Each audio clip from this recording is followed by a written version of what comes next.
rip through some slides, show you a little bit about what I've been up to the last 10 years or so, and then I'd love to have some questions, have a discussion, hear what you guys are interested in and what brought you here, and if there's anything I can, any information I can provide that would be helpful to you folks. So if that sounds good, I'd like to get started. So just because of the work that I do, I'd like to start with a quick land acknowledgement. So I want to acknowledge Mohkinstsis and Treaty 7 territory, the traditional and ancestral territory of the Blackfoot Confederacy. That's the Kainai, the Kani, the Siksika, as well as the Tsuut'ina Nation and Stoney Nakoda First Nation. I acknowledge that this territory is home to the Métis Nation of Alberta Region 3 within the historical Northwest Métis homeland. I acknowledge the many First Nations, Métis and Inuit who have lived in and cared for these lands for generations. I'm grateful for the traditional knowledge keepers and elders who are still with us today and those who have gone before us. I make this acknowledgement as an act of reconciliation and gratitude to those whose territory we reside. So quickly about me, I've always lived in Calgary my whole life, except I did live in Ecuador for 6 months. So I Hey, Bulare, sorry to interrupt you. Chemistry and environmental science at the University of Calgary. I stumbled into permaculture and regenerative agriculture, which basically kept me from working in a lab with no windows for the rest of my life. And I realized that very little urban agriculture and permaculture existed in Calgary, and so therefore there was a lot of opportunity here, and so I stuck around. And so I'd like to know a little bit about you guys. Who here is a passionate citizen of our community? Everybody, I hope. Awesome, great. Any dedicated employees? Anybody working in a social enterprise or nonprofit or anything? Awesome. And are there any owners or directors or leaders, CEOs, anybody like that? Awesome. Okay, cool. Good to know. So just a couple of quotes that really framed the work for me over the last decade of my career. This is from Bill Mollison, the creator of permaculture. He said, "The end result that we aim for is to produce a system that is ecologically sound and economically profitable." I think we can all agree that's where a lot of us are trying to head right now. The other one is from Margaret Mead, famous anthropologist. She said, "Never doubt that a small group of thoughtful, committed citizens can change the world. Indeed, it is the only thing that ever has." So the topics I'm going to cover today, experimenting, scale, life, commerce, and well-being. So to start, my very first project when I was getting out of chemistry and into farming was a backyard. It was about 700 square feet. It was down the street from my apartment that I was renting. It's a neighbor. I never met the man in my life. I was going around, I knocked on doors, and I found a lot that he didn't want to mow. I wanted to grow vegetables on, and that's how I started my journey. So, grew a ton of different things, made all the mistakes, killed more plants than most people ever will in the rest of their lives, and, made some community friends at the same time. So what I learned from that was to experiment. The cost of entry for this stuff is very low. The chance of return is very high. Especially in this city, you don't need to own land. You can start looking for opportunities close to home. And that small plots can provide big value. A lot of us hear about farming in Alberta and you gotta have a quarter section and this really proved to me that you can do a lot on a very small piece of property in the city. So next, I was really inspired to keep going, and this was a relevant quote, 10 years ago, so I just wanted to put it in context. This is from 2012, that in 2009, 21% of Calgarians reported that they were concerned about not having enough money for food. 9% they reported that they were very concerned, which is, to me, an astonishingly high number at the time. And so that led me to joining Grow Calgary and being the first vice president of that nonprofit, which still exists today on a different site. We had a 9.5 acre plot out by COP to grow food for the Calgary Food Bank. That was our whole mission. You can see there's the plot there before the ring road cut up and through that section now. You can see the city in the background a little bit. And here we tried to do things at a bigger scale. It was no longer backyards. We had 10 acres in the city. We were trying to grow a lot of food. We had tons of school kids, tons of community members, and tons of volunteers. And we grew everything from garlic and potatoes like you see here to greens and tomatoes and herbs and all sorts of fun stuff. And so what I learned from that project was scale. Paperwork was really all that separates dedicated community members from access to land for the public benefit. It was really just us going through the process of doing a development permit and all these things that, seem like annoying at the time, but also set yourself up for long-term success. A lot of people struggle with food insecurity in the city, and I don't think that's gotten any better post-pandemic. Land is available. We have a huge city, it's expanding very quickly. There's lots of underused pockets and things that don't get used very well. And lots of people are interested in helping. We had people like, I remember working, a volunteer was a new Ukrainian refugee. She had 3 kids at home. She had a full-time job and she became a volunteer with us in the evenings. And I was like, what are you doing here? Like, you have enough on your plate. And she was like, Jack, this is where I give back. It's my time to help. I feel calm. And I was like, oh, like a lot of people will fit that demographic. So there's lots of interested people out there, as I'm sure you folks know. So continue on with that to the present day. In 2022, survey conducted by the Calgary Foundation, 36% of parents said they skipped meals to ensure that their children can eat. Calgary Foundation spokeswoman Taylor Berry went a step further, saying whole families are skipping meals, not just parents.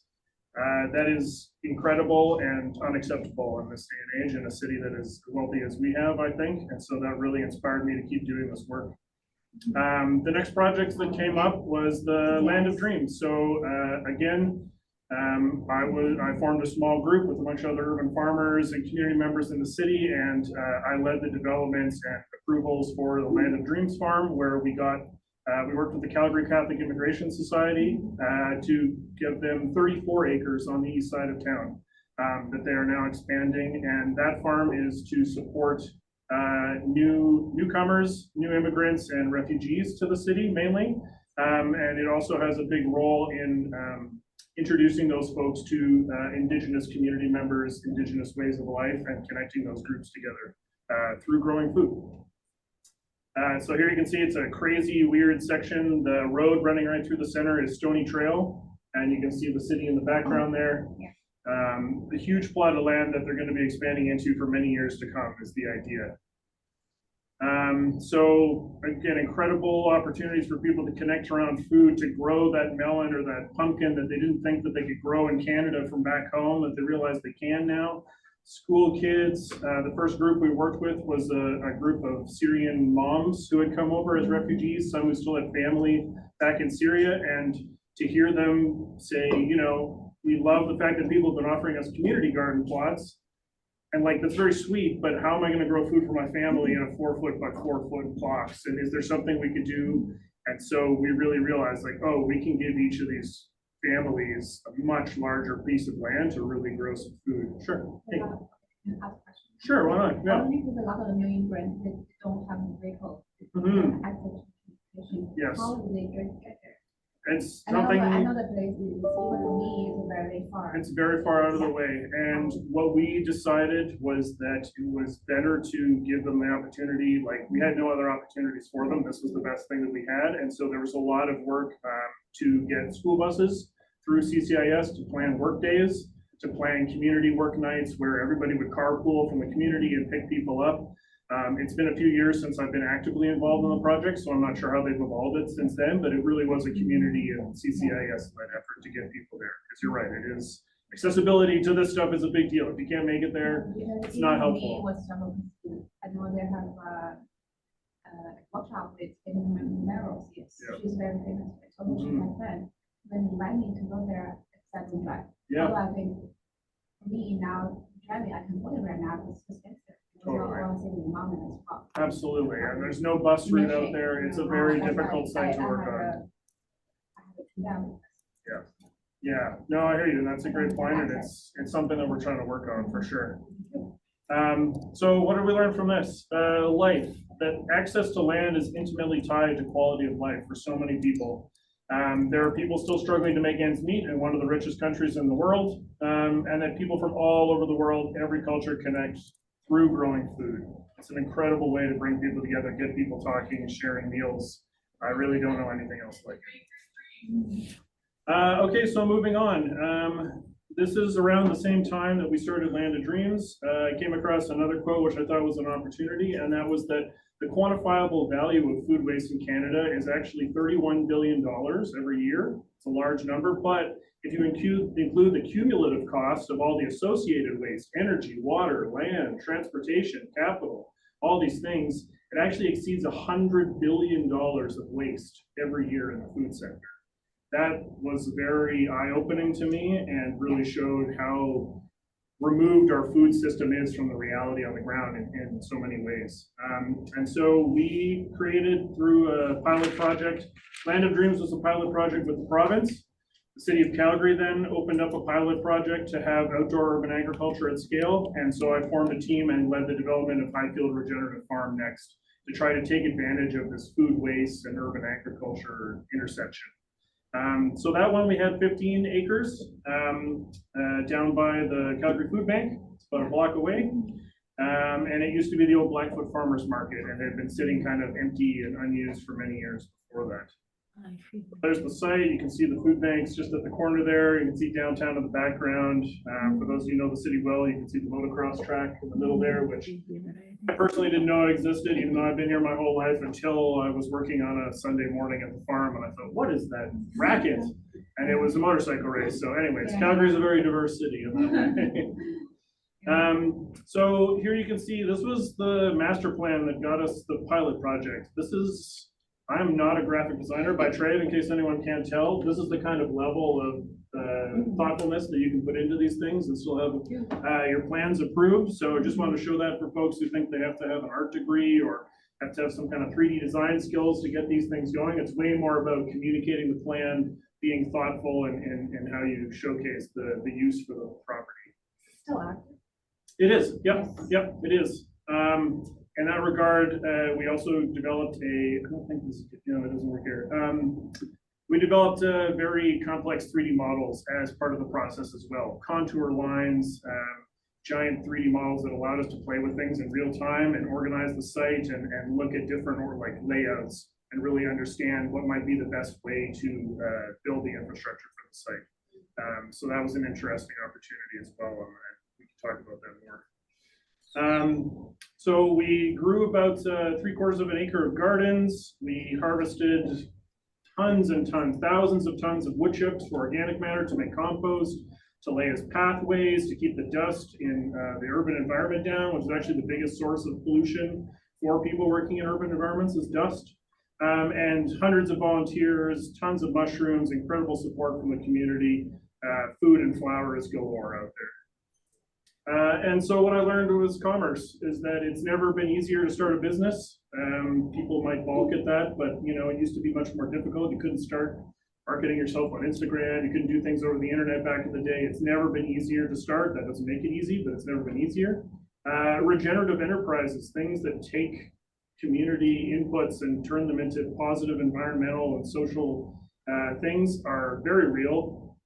Many young people are interested in working in the space. There's tons of people looking for work, looking for jobs, looking for opportunities to build their skills. And that I truly believe that we need real businesses in a lot of ways to continue and build this work. Money is a tool. We need to be able to access it and build our communities that way.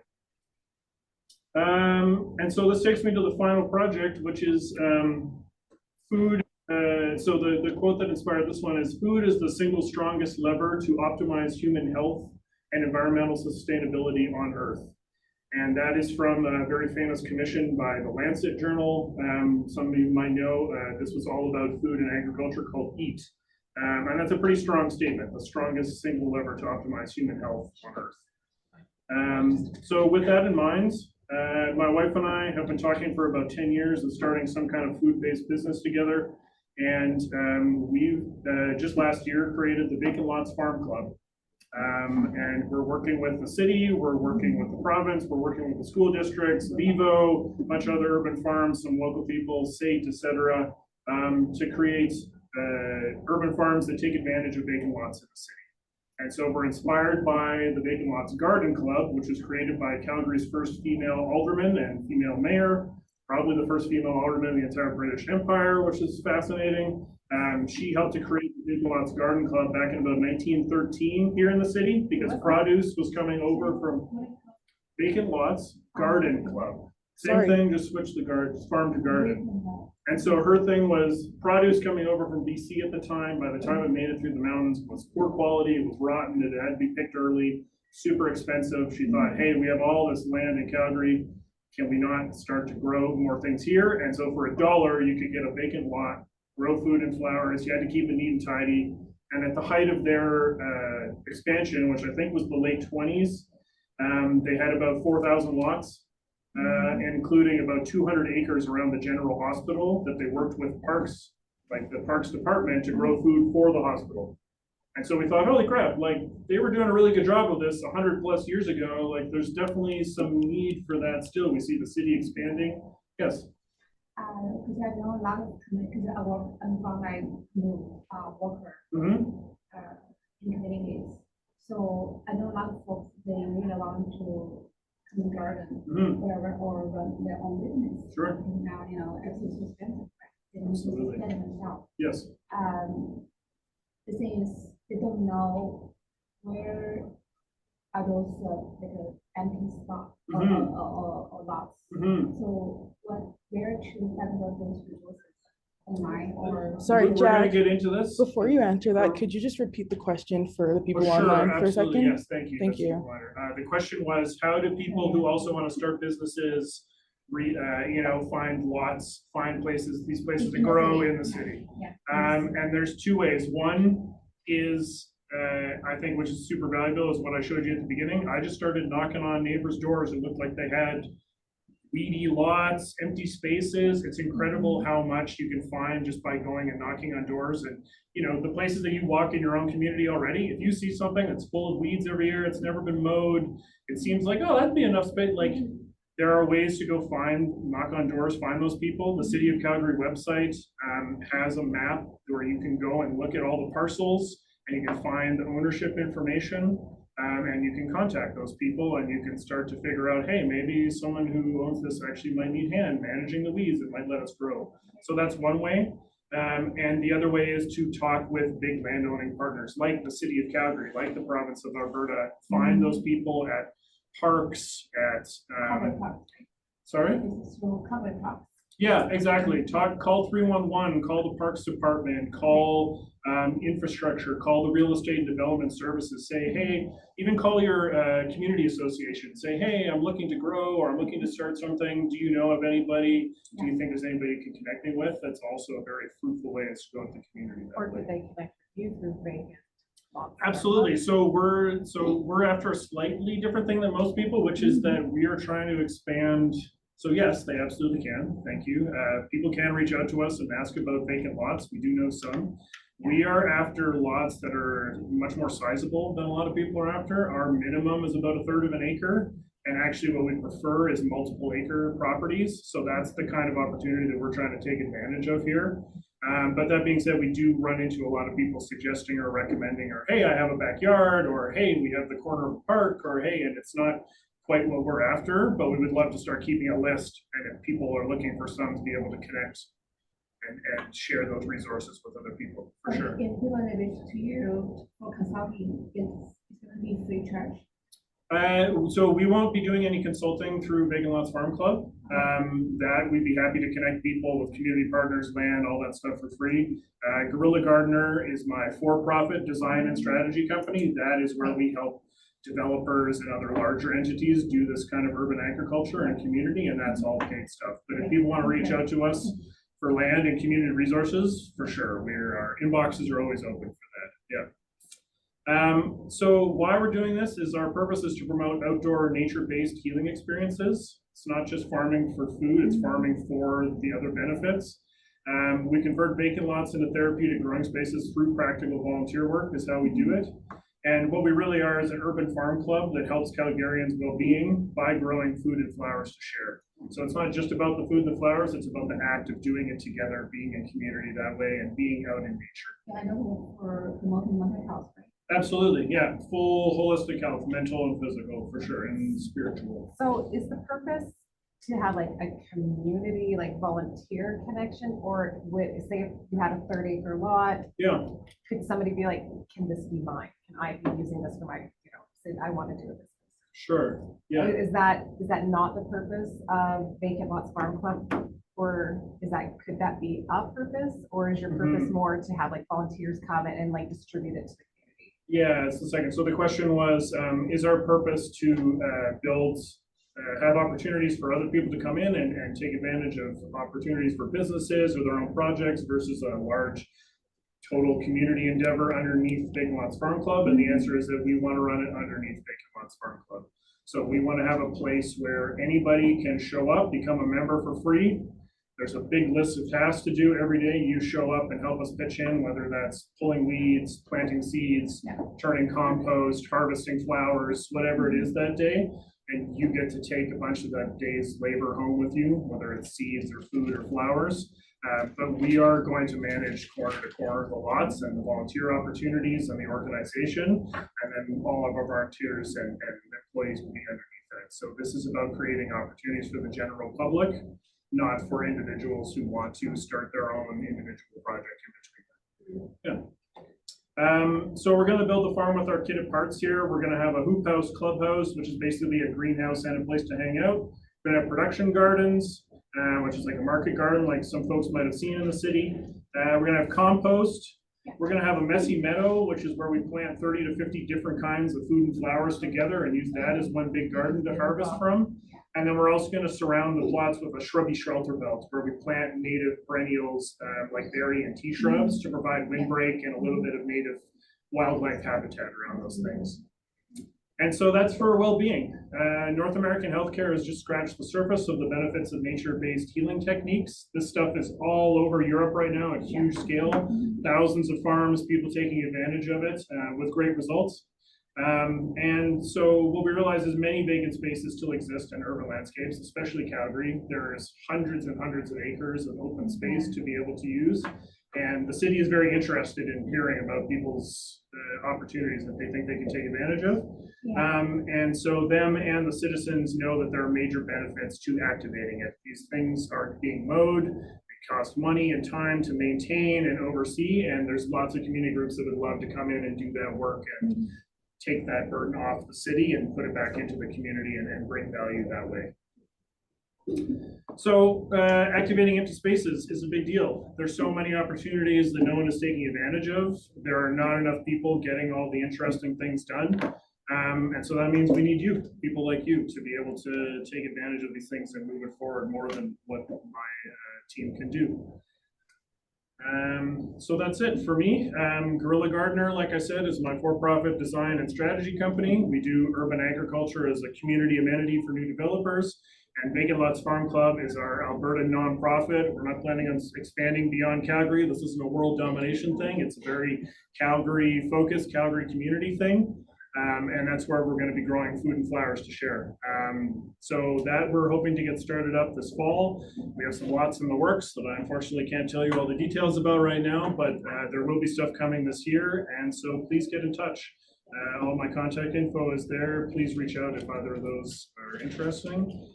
And I'd love to just open it up for questions and discussion now. Talk about what people heard, what they find fascinating, and if you have any questions for me. I have a question. Yeah, please. With your like for-profit, nonprofit, do you are you guys considering dabbling into getting into any policy changes for the city? Yeah, that's a great question. So the question was, with the for-profit and the nonprofit, are we going to be getting into any policy change? And so far, I've only been involved in tangential policy change where we didn't realize we were working on policy, but it was helping policy. So for example, through Highfield Regenerative Farm, we've been working with a woman at the city, Christy Peters. She kind of oversees all the urban agriculture stuff at the city. And we worked next to her for years to get the pilot project up and running and decide what we could do and what we couldn't. And through that process, she learned so much that she was actually able to go back and amend the urban agriculture bylaws to be more modern, to be more accessible for people to access, to be easier for people to understand and be able to start projects. And so we have had some influence in the urban agriculture specific bylaws so far and helping the city understand what do people on the ground need to do these projects and where we can kind of help each other out. That being said, we've been trying to be involved in more kind of general, everything from the city doing their public outreach for specific land use areas or specific planning for places, all the way through to, you know, larger zoning issues. We're trying to be more involved in those processes, but nothing that is, it's not the center of our work in that sense. It's something that we do when the opportunity arises that we think we can help move those sorts of things forward in a meaningful way. Have you been like frustrated by any policy, like where you're like, we need to change this policy because it's infringing on the, you know, on the work we're trying to do? Like, have you been made like aware of some city policies you're hoping to impact? It's a good question. So, okay, so the question was, are we impacted by any laws or bylaws or anything that are holding us back or are you know, we're frustrated with? You know, for me personally, the answer is not really. There are things that the city has been slow or like it's taken multiple months for them to understand what we really need and things like that, but they've actually been incredibly open to it. There's a ton of people in the city across all departments, water and parks and infrastructure, that are very much understand the need to have more community projects, taking advantage of these spaces, taking the burden of maintenance and stuff away from the city. They understand the benefits. And so it's the major challenges are usually more just that the city is such a large organization. There are so many rules that it just, for a grassroots group to get started, it can be overwhelming.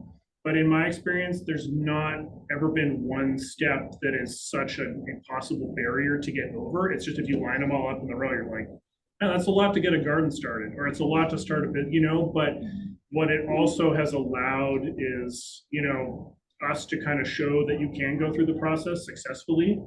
We didn't have any hurdles except for the length of time that the process took. There was no back and forth for months about little, you know, like parking or how deep can the soil be. Like a lot of those details got sorted out very quickly. And it was more just that most people were unaware about what the development process looks like, you know, whether you're building a home or a business or whatever in the city. And so a lot of people were turned off by that. But a lot of what I've been trying to do is show that, hey, if you are persistent, if you go through the process, if you check all the boxes, that actually sets you up for long-term success on your project as well. Now you've got the city behind you, you've got the community behind you, you know that you're following all the bylaws and the regulations, and that also means that you have a solid foundation to start your community project on. Because I've seen so many folks, especially who want to do guerrilla gardening, do it under the radar, do it kind of, you know, without permission. I've seen those projects come and go sometimes very quickly because they didn't do the legwork up front to set themselves up for success. Now, I've seen both work, but my opinion has been, hey, let's try to build things that actually can be around in the long term. And that means following the law, checking the boxes, getting building permits, getting development permits, getting the city on board. And now we actually have more support and more interest, and, you know, so the city itself has been pretty good about like legalities and the issues, and they've even, you know, now updated some of the bylaws and things to make it even easier to get into these things. Once Vacant Lots Farm Club, you know, really gets going, would you consider like youth, not youth programming, but like youth opportunities where it's youth focused, like getting in, like say there's like Calgary Bridge or Big Brothers Big Sisters, like as an opportunity for them to come and have exposure to urban farming? Like, is this something that you're thinking in the future would be a good for sure connections? So the question is are we going to have opportunities for youth to be engaged, whether it's Big Brothers Big Sisters or through school? I'm just throwing out names, but yeah. Absolutely. So one of the three main revenue streams that we're planning for right now are corporate workshops, tippage, organic tippage, which is basically like wood chips from arborists. Okay. They actually will pay us to drop their chips at our site. We need the chips for compost and pathways, so that's, and then the last one is field trips right now. And so field trips will be a paid way for youth to be engaged, field trips and day camps and that kind of thing. Yeah. But then because our membership is free to the general public, we want to encourage all ages to come and join us. It's 9 to 90, like it really doesn't matter. And so we want to have opportunities that will be more youth focused. And whether it's a group like the Big Brothers Big Sisters, or whether it's just a family with 4 kids coming to enjoy, and there's activities that are age appropriate and that they get involved. We want to have it be easy and accessible, and like, again, that's why we're making our membership free. We want people to be able to just show up and have fun in the garden for a couple hours on a Sunday morning on their way to the playground or on their way to lunch with the family, you know, and make it really easy for. So yes, there will be youth specific activities, but there will also be, those activities will actually look pretty similar regardless of what age you are. Yeah. But they're going to be appropriate for kids to join in right down to, you know, like 5 and 6 year olds basically. What about like Indigenous focus? I was just thinking like there's you know, I've been to some meetings where Indigenous leaders have said, like, some of their concerns for Indigenous youth living in the city is that they're missing connection to the land. Like, that's very important to them. Yeah. And so this seems like it would be such a great opportunity, especially with some of the new bylaws, like with the newer communities being built, there's less and less green space. Yeah. To have, so anyway, a connection to the land through maybe this vacant lots farm club. Yeah, we do have a couple of Indigenous groups in the city who we are speaking with, who we are trying to work with, who have expressed interest in exactly what you said, being able to have a space where they can be on the land, where they can do ceremonies, where they can be together in community, where they can be part of the broader Calgary community in that way and connect just the same way through food and flowers and you know, planting native plants in the ground. And so absolutely, it's something that we, you know, we really appreciate the stewardship that our Indigenous community members have provided for the past 10,000 years to the city, this area, and we want to learn from that. We want to support them, and we want to be able to show that there is so much space in the city that, yes, if your group has if you're feeling like you are squeezed into a little urban corner and you need space to spread out, and especially groups like that really have a deep connection to the land and are looking to bring that back in an even more meaningful way, we absolutely want to support them. And we have a couple of groups that we're talking to about doing that. But again, we're trying to get on the lands to get these things started, to do all the legwork for people ahead of time. And then once we have these lots in order, we'll do a much bigger push out to the community to open that up and say, hey, and invite folks into that for exactly those reasons. So yeah, that's a good point. Yeah. Yes. So my question is, are you also planning to bring the community kitchen Yeah. to your to your farm club as well? Yeah. So make for folks to learn new skills, because the life skills also for youth and for kids as well. Totally. Totally. And the thing is, I mean, absolutely. One the ages. Yeah. And also make the food, because the food security, not because of the crisis right now, right? Totally. To make the food more accessible to folks.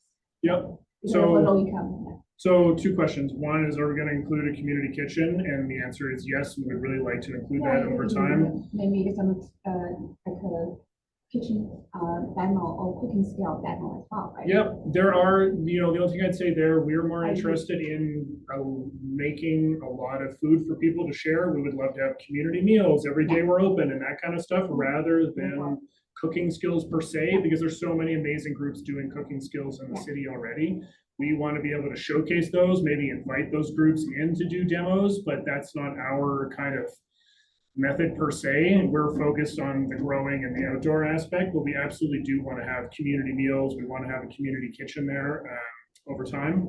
And the idea that connecting people in that full circle way, from growing the food to preparing it to eating it to making compost that grows, like, it's absolutely a beautiful cycle, and we want people to be informed about all parts of it. But we're going to keep the cooking part very minimal and very simple, just because that also keeps us away from a lot of bylaws, safety, food bylaws, food health, and, you know, we're trying to minimize and keep that stuff simple so that we don't have to have a lot of overhead. We don't have to train a lot of people, you know, it just keeps it simple so people can show up and get engaged. Yeah. That's good. Yeah. Oh. So while designing your projects, yes, they are for the you get community input so that it feeds the design of the projects. That's a good question. So the question was, how do we get community input for these community-driven projects? I can tell you, when I was just starting 10 plus years ago, and I was a little younger, I was a little more focused on what I wanted to build and a little less on the community. But starting at Grow Calgary really flipped the switch for me very quickly. Like within the first year or two of engagement there, I went from like, oh, what do I want to do with my time as a young guy, to like, oh, this is like, there is a huge demand from the community. People are so thrilled to be out here working and helping, and like are just, you know, sweating under the summer sun picking weeds for us. Like that's very impressive and very much more interesting to me. And so my way of getting community feedback has been mainly through just doing the work, doing the projects, talking to people weekly, daily, what do you like? What do you not? Why are you here? Like, what struggles do you have in life? And it's really been on the ground, working shoulder to shoulder with people, that I've got most of the best insights that I've had.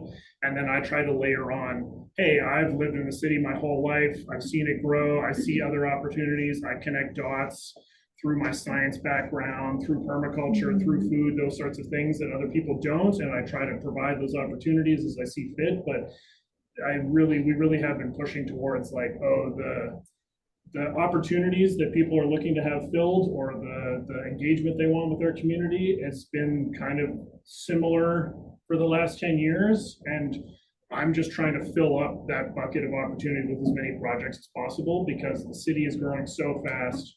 There's so many people that want to engage in this kind of work that we could have 10 vacant lots farm clubs, and that would start to make, like actually provide a real ecosystem for people to engage with. So yeah, the short answer is by working next to people and just as often as possible. And, people have a lot to say. It sounds like that's what it is. It's work, not less design. It's more like participating in the work of the land. 100%. And that's, like, again, we want to have a strong vision to get this thing started. We have a very small team, which is my wife and I, to get it over the starting line, basically, because there is so much work to get these things off the ground. But then once we are on the ground doing the work with people, it very much becomes more of an open community experience. And we are very much more interested, not what do I want to plant, but like, what does the community need at this location? What is the community asking for? How can we really provide, an experience that speaks to this neighborhood, this community, this city? And that's, that can evolve over time very easily, we think, based on the kind of parameters that we're putting in for these projects. So these are not written in stone things. We think we have a pretty good idea of like what the general programming and stuff like that will be, but all of the edges where it actually interfaces with people will be open to the membership and the community to say like, hey, actually, can we try this? Sure, absolutely. We want to, we put you guys first. I just quickly, it's almost 10 o'clock. Yeah, of course. I just wanted to ask you about funding, because obviously you need some money for tools and seeds and all that kind of stuff. Yeah. So is it your partners like that are helping to financially support you? Do you have to write grants? I'm assuming like any revenue stream you have, like the schools, is obviously not up and running yet. And so how do you manage sort of that? Totally, great question. Okay, so the question is, how do we manage revenue? How do we access the funds when you need money before you have money, kind of thing? Yeah. And what's been fun for me is that I've kind of, through all these projects, I've kind of used multiple different models of how to get started. And for sure, most of them have been grassroots. We're doing all the work for free in the living room, on Sunday morning, to get like all of that stuff is absolutely the like kind of foundation of this. Like, I'm not a business first person. I don't know how to go and fundraise against a Series A. Like, we're not tech companies, but what I can tell you is that there are multiple ways through that. There are, like, for example, with Land of Dreams, we had a large nonprofit partner. They had a budget. It wasn't big, but they were able to provide support through those early stages that allowed us to get up and running. With Highfield Farm, with collecting wood chips, tippage and things like that, we were making money like day 2 that the thing was open. So yes, we didn't have a ton of money to start right away, but within the first couple of months, now we had a little bit in the bank account that we could start to do, and that then snowballed into something bigger. And with Vacant Lots Farm Club, it's actually been almost the opposite of what I've done in the past, which is